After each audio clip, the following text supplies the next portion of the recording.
Welcome to the Freedom in 5 Minutes podcast, the podcast where we make 5-minute decisions that can change your business, your relationships, and your life. Hello, this is Dean Soto, founder of ProSulam.com and FreedomIn5Minutes.com, and we're here again with another Freedom in 5 Minutes episode. Today's topic is this: don't criticize right when you meet somebody. That and more coming up. Good morning. I am not in the usual place. I am actually in the city. Woo, the city. Oh, yes. The beautiful city, going from 20 acres of beautiful country to smog and all that other jazz. If you live in the city, God bless you. God bless you. I used to live in the city as well. But, man, I'm just everything's so crowded here. Anyway, all that being said, now I just probably lost all of my city audience, but whatever. So, 2 days ago, I had an email come in that was really interesting. Very, very interesting. And it went a little something like this.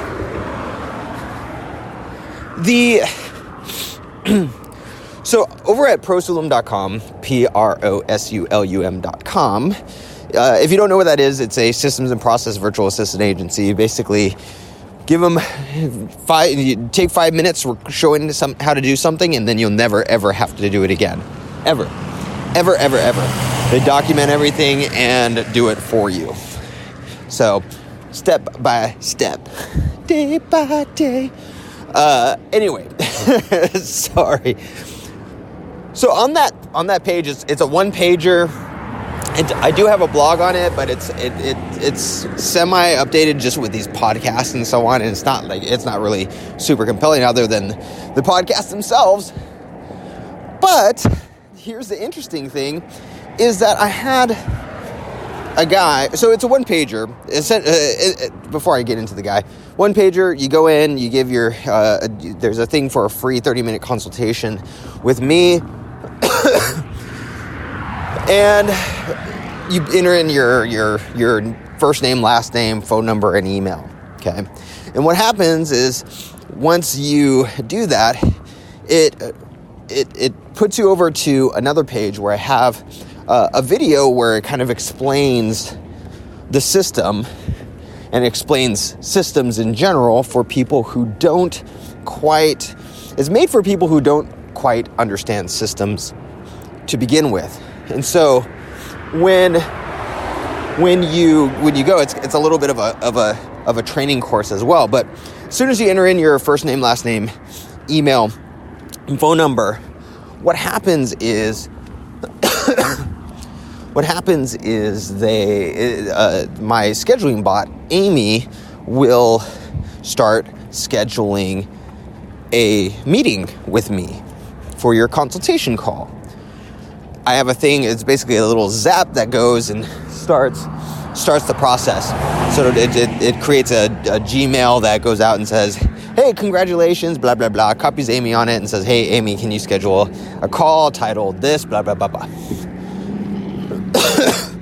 Well, so this guy goes and enters in his information.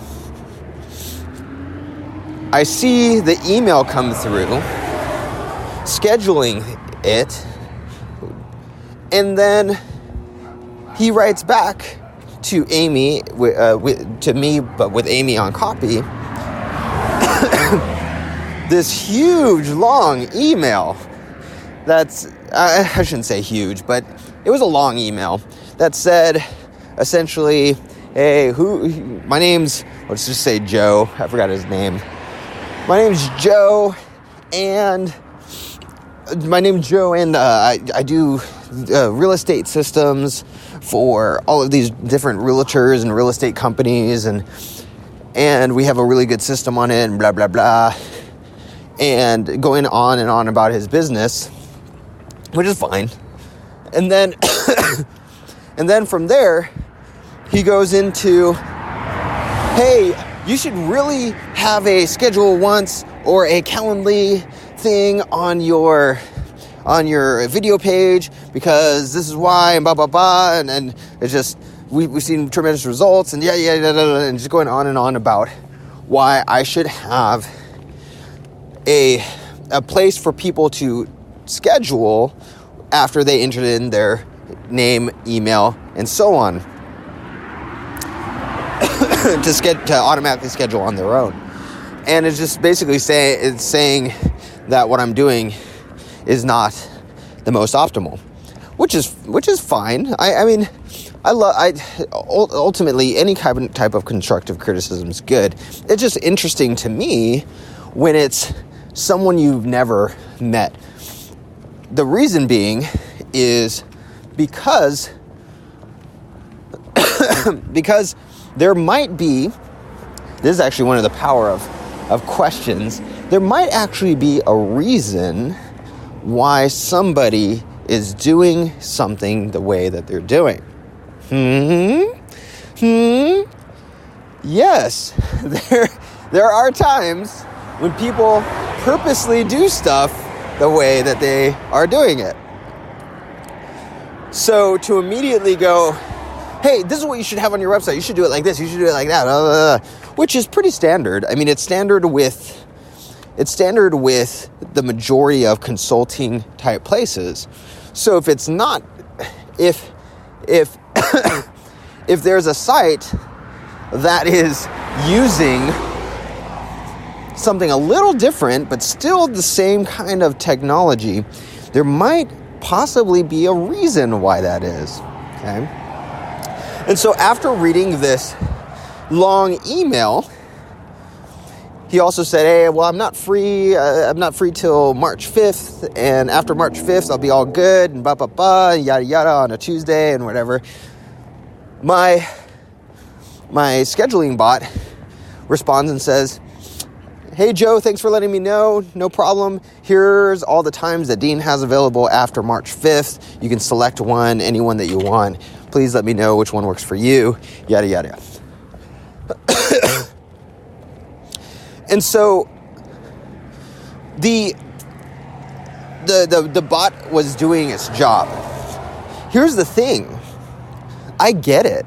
I totally get it. I actually think it's a great idea. I'm sure I'm actually leaving money on the table. I am 100% sure that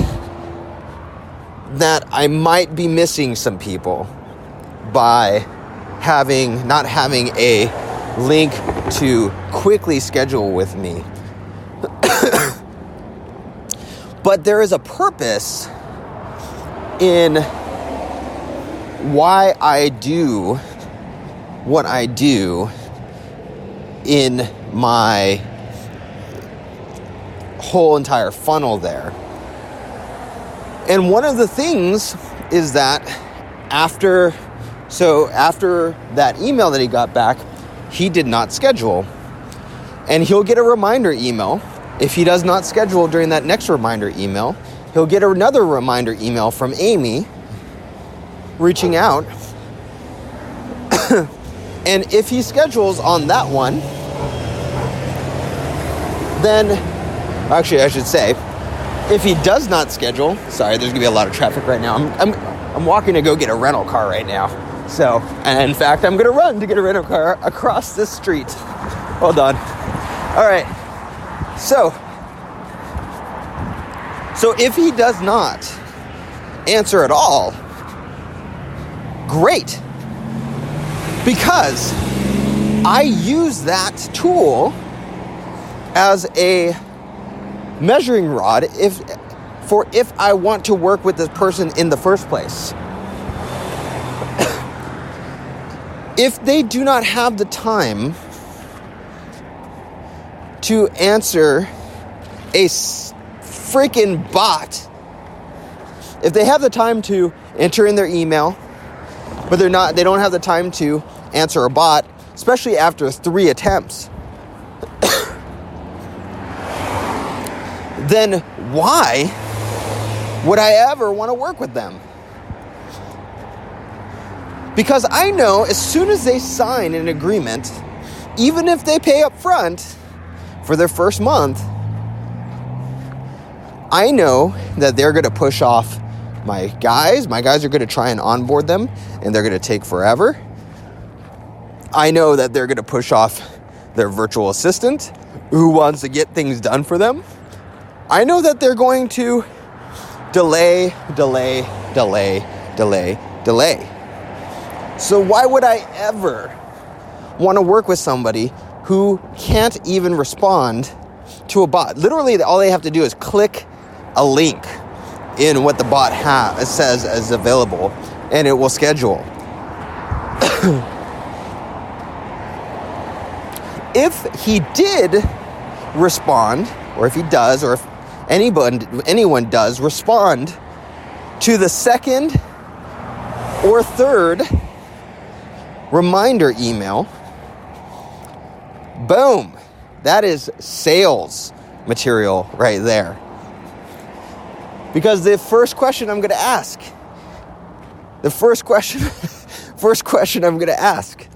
is, I see that when you scheduled that Amy shot you an email within 5 minutes, but you actually didn't respond until the third follow-up reminder. Why is that? Oh, it's because I'm busy. I'm not good at receiving emails. I'm busy. I didn't see it come through, or whatever, some stupid excuse. As soon as especially if it's, oh, sorry, yeah, I got busy. Be like, oh, okay, well, if you're too busy, and these are the questions that go on in the consulting calls.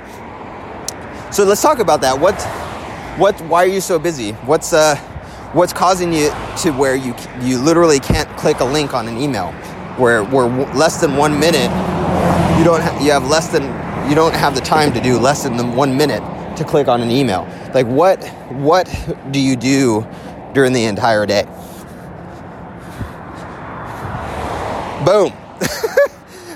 Total sales ammunition right there, right? Total sales ammunition.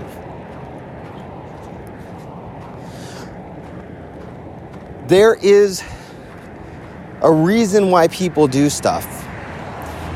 Sometimes the reason is bad. Sometimes the reason sucks. Sometimes there are better ways of doing something. And that's great. That's totally fine to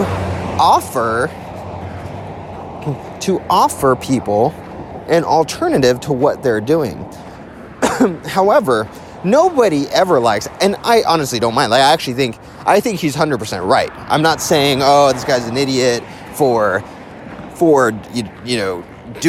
telling me I should do this when I already know this, blah blah blah. I'm not. I'm saying I actually think he's spot on. There are people, possibly him, who will not become a customer because they have to interact with someone via email rather than just going into a Calendly or Schedule Once or something like that. Because the bot that I use, Amy, from X.AI, it has a scheduler on there. I could use that if I wanted to do that. I could very easily use that. And I know it's there, right? So I'm not saying, I completely 110% agree that with him and with that, basically there are a lot of people who will not become my customer, but that's actually what I want. There's your first test. I do not work with everybody because that is a nightmare. There are so many people out there that are horrible customers. Okay? Horrible.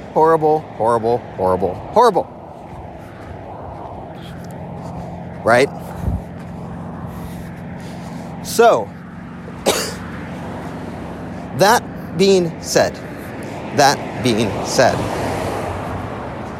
the power of questioning, though, imagine the difference going into it and getting on the consulting call and saying, hey, I noticed that you don't have a scheduling link or something like that right on the video. Why is that?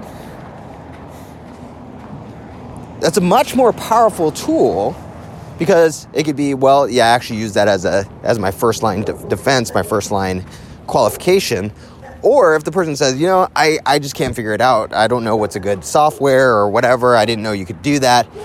It's a much better way of communicating communicating to somebody rather than just throwing a whole bunch of stuff at people, especially when you first meet them.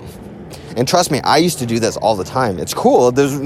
I love this because this is something I used to do. I'd be like, hey, you need to use Google Docs and Google Suites. You need to use this, you need to use that, and so on and so forth. But how many times did people actually do it? Pretty much zero. But as soon as you start asking questions, one, you'll see why they use what they use. Sometimes they're trapped in it because they have no way of getting out of it contractually or whatever. Or it's because they literally don't know that there's another alternative. But they're much more apt to change because you are understanding their concerns, their plight, and so on. So why is this important? It's important because a lot of the times you, me, and everyone immediately go into some kind of criticism with somebody we either just met or even somebody that we just love, good morning, hey, you didn't do blah, blah, blah, blah, blah, blah, blah, blah, blah.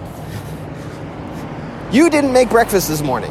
You didn't cook dinner last night. You didn't do da-da-da. I was up all night. Immediately, we go into criticism mode.